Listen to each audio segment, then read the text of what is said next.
தனுசு ராசி பெண்கள் பொதுவாக உங்களை பற்றி சொல்லணும் அப்படின்னா காலபுருஷனுக்கு 9ஆம் பாவம் பாக்கியஸ்தானம். பாக்கியஸ்தானம் தனுசுல பிறக்கிறதே ஒரு பெரிய பாக்கியம். என்னம்மா நீங்கள் வேற, நாங்கள் தனுசுல பிறந்துட்டு எவ்வளோ கஷ்டப்படுறோம், எங்களுக்கு தாம்மா தெரியும். அப்படியெல்லாம் கிடையாதும்மா. காரணம் என்ன அப்படின்னா உங்களோட ராசியாதிபதி குரு பகவான்மா. ராசியாதிபதி குரு பகவான் அப்படின்றதுனால இன்பில்ட்டாவே நிறைய நல்ல குணங்கள் இருக்குமா. அதுதாம்மா, அதுதான் எங்களோட பிரச்சனை.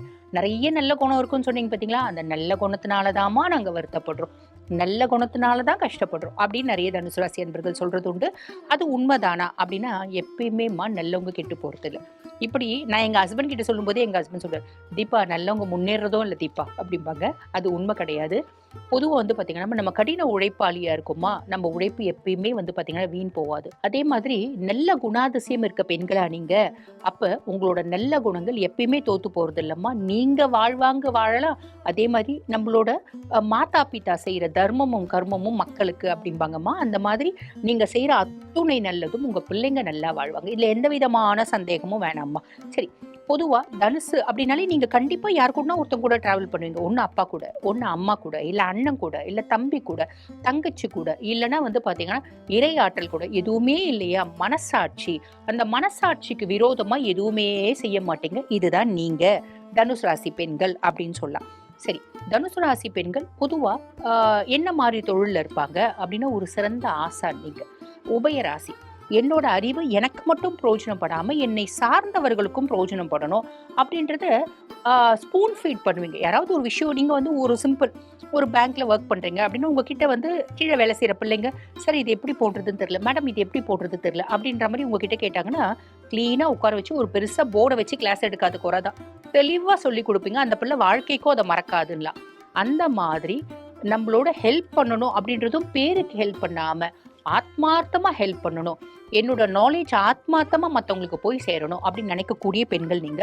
பொதுவாக வந்து பாருங்க, நான் பார்த்த வரைக்கும்மா தனுசு ஒரு நல்ல ஆசான். தனுசனோட புத்திமதியை கேட்டு சுத்தி இருக்கவங்க எல்லாரும் வந்து பாத்தீங்கன்னா பலன் அடைவாங்க. ஆனா தனுசுக்கு வீட்டுல பெருசா ரெஸ்பெக்ட் அப்படின்றது கொடுக்க மாட்டாங்க. அவங்களோட கணவரே அவங்கள பெருசா ரெஸ்பெக்ட் பண்றது இல்ல. அதே மாதிரி குழந்தைங்களும் வந்து பாத்தீங்கன்னா நடப்போமா உனக்கு ஒரு வேலை இல்லை அப்படின்ற மாதிரி தட்டி கழிப்பாங்க. அது வந்து பாத்தீங்கன்னா அது ஏதோ ஒரு விதத்துல அவங்களுக்கு விதிக்கப்பட்ட ஒரு விதி அப்படின்னு சொல்லலாம். ஆனா எப்பயுமே மற்றவங்களுக்கு ஹெல்ப் பண்ணணும்னு நீங்க நினைக்கிறீங்க பார்த்தீங்களா, இதுதான் உங்களோட எக்ஸ்ட்ராடினரி பிளஸ். இதுதான் நீங்க புண்ணிய கர்மாவை உங்களோட வம்சத்துக்கே சேர்த்து வைக்கிறீங்க அப்படின்னு சொல்லலாம். சரி, பொதுவா நீங்க என்ன மாதிரி ஃபீல்ட்ல இருப்பீங்க? ஒரு ஆசிரியரா இருப்பீங்க, ஒரு ப்ரொஃபசர், ஒரு லெக்சர், ஒரு பேங்க், இன்சூரன்ஸ், ஒரு சாஃப்ட்வேர் ஃபீல்ட்ல இருந்தாலும் ஒரு டீம் மேனேஜர், மற்றவங்களுக்கு ஹெல்ப் பண்றது, வெளிநாட்டுல வேலை செய்யறது, ஆன்மீகம் சார்ந்த தொழில், இது எல்லாமே வந்து பாத்தீங்கன்னா இந்த மாதிரி பெரிய பெரிய போஸ்ட்ல. இது மட்டும் தானே அரசியல், என்ஜிஓஸ், இதெல்லாமும் நீங்க இருக்கீங்க. இதுல எந்த விதமான டவுட்டோ இல்லை. இன் டெப்த் ஆஃப் நாலேஜ் எந்த தொழில இருந்தாலும் இன் டெப்த் ஆஃப் நாலேஜ் அப்படின்றத நீங்க கேதர் பண்ணிப்பீங்க. அதே மாதிரி பாத்தீங்கன்னா ரொம்ப சின்சியரா டெடிகேட்டடா ஹார்ட் ஒர்க் பண்ணக்கூடிய பர்சனாலிட்டிஸ் நீங்க அப்படின்னு சொல்லலாம். இப்போ உங்களோட குடும்பத்தை எப்படி கொண்டு போவீங்க? எங்க குடும்ப கலாச்சாரம் இது. நான் சின்ன வயசுல இருந்து இப்படிதான் வளர்ந்தேன், நீயும் இப்படிதான் வளரணும். 8 மணிக்கு தூங்குறதெல்லாம் நான் அக்செப்ட் பண்ண மாட்டேன். நீ வந்து பௌர்ணமி அன்னைக்கு முடி கட் பண்றியா, அதெல்லாம் நான் ஒத்துக்க மாட்டேன். வெள்ளிக்கிழமை சாயங்காலம் ஆனா தூங்குறியா, நான் அலோவ் பண்ண மாட்டேன். 6 மணிக்கு எந்த வீட்டுல தூங்குவாங்க? மகாலட்சுமி எப்படி வீட்டுக்கு வருவா? இந்த மாதிரி நிறைய விஷயம் பழமை சார்ந்து நாங்க எவ்வளவு படிச்சிருந்தாலும் அந்த பழமையை மறக்காத ஒரு பர்சனாலிட்டிஸ் அப்படின்னு சொல்லலாம். புதுமைகள் நல்லதா இருந்தா வரவேற்கிறோம், அதுல எந்த விதமான டவுட்டும் இல்லை. ஆனா பழமைகளை நாங்க விட்டு கொடுக்க மாட்டோம் அப்படின்றது.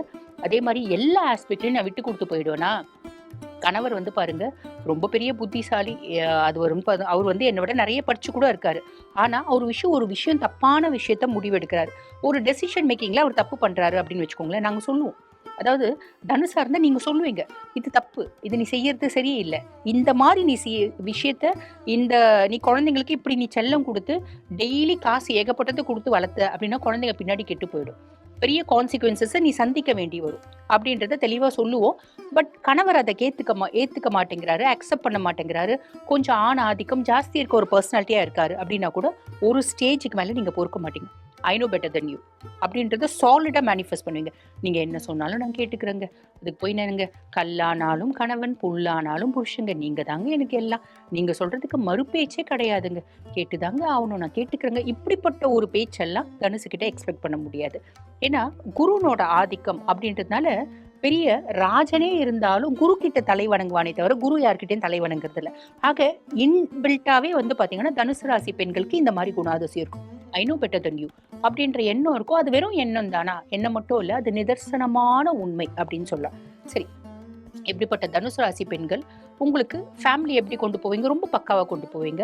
ரொம்ப நீட்டாக டீசெண்டாக சமுதாயத்தில் மரியாதையான கௌரவமான அந்தஸ்தான குடும்பமாக என் குடும்பம் இருக்கணும் அப்படின்றது தெளிவாக யோசிப்பீங்க. அதுக்கேற்ற மாதிரி செய்வீங்க அப்படின்லாம்.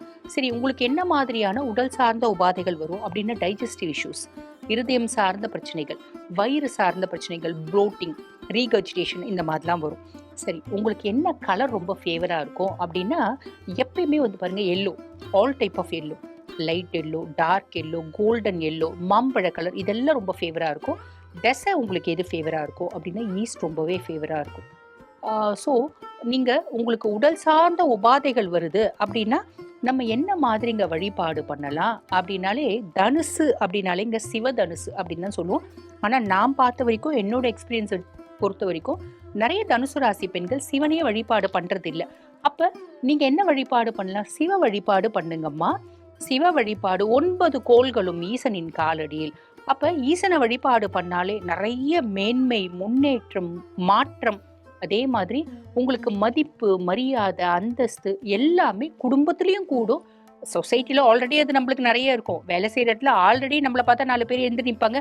வணக்கம் மேடம் அப்படின்னு 4 பேர் சொல்லிட்டு போவாங்க. ரோட்ல நடந்தா கூட அந்த ஃபேமிலிலையும் அந்த மரியாதை அப்படின்றது கிடைக்கணும் பெரிய லெவல்ல அப்படின்னா சிவ வழிபாடு கண்டிப்பா பண்ணுங்கம்மா, மறந்துடாதீங்க.